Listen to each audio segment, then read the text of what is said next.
ارباب فکر و نظر نے معراج النبی صلی اللہ علیہ وسلم کی تیسری حکمت یہ بیان فرمائی کہ فخر دو عالم جناب محمد مصطفیٰ احمد مشتبہ صلی اللہ علیہ وسلم کو اللہ رب العزت نے شب معراج 3 تحفے عطا فرمائے۔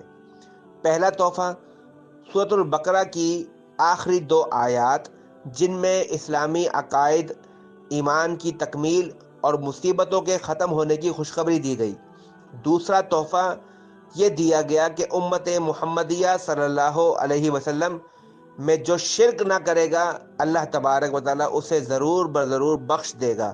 اور تیسرا تحفہ آپ صلی اللہ علیہ وسلم کے ذریعے امت پر 50 نمازیں فرض ہوئیں۔ اللہ تبارک و تعالیٰ کی طرف سے ان تینوں انعامات اور تحائف کو لے کر اور جلوہ الہی سے سرفراز ہو کر عرش و کرسی، لوح و قلم، جنت و دوزخ، عجائب و غرائب، اسرار و رموز کی بڑی بڑی نشانیوں کا مشاہدہ فرمانے کے بعد جب پیارے نبی اکرم حضرت محمد مصطفیٰ واپسی کے لیے روانہ ہوئے تو چھٹے آسمان پر حضرت موسیٰ علیہ السلام سے دوبارہ ملاقات ہوئی اور انہوں نے پوچھا کیا عطا ہوا؟ حضور نے فرمایا کہ امت پر 50 نمازوں کی فرضیت ہوئی۔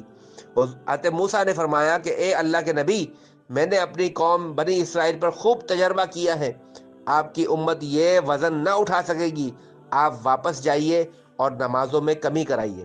رسول اللہ صلی اللہ علیہ وسلم پھر تشریف لے گئے اور نماز میں کمی کی التجا کی، جو کم ہوتے ہوتے ہوتے 5 وقت کی نماز رہ گئی۔ اس موقع پر اللہ نے ارشاد فرمایا کہ اے محبوب، ہم اپنی بات بدلتے نہیں، لا تبدیل لکلمات اللہ۔ اگرچہ نمازیں تعداد میں 5 وقت کی رہ گئی ہیں مگر ان کا ثواب 10 گنا دیا جائے گا۔ میں آپ کی امت کو 5 وقت کی نماز پر 50 وقت کی نمازوں کا ثواب عطا کروں گا۔ اور یہ روایت تفسیر ابن کثیر میں علامہ ابن کثیر نے نقل فرمائی ہے۔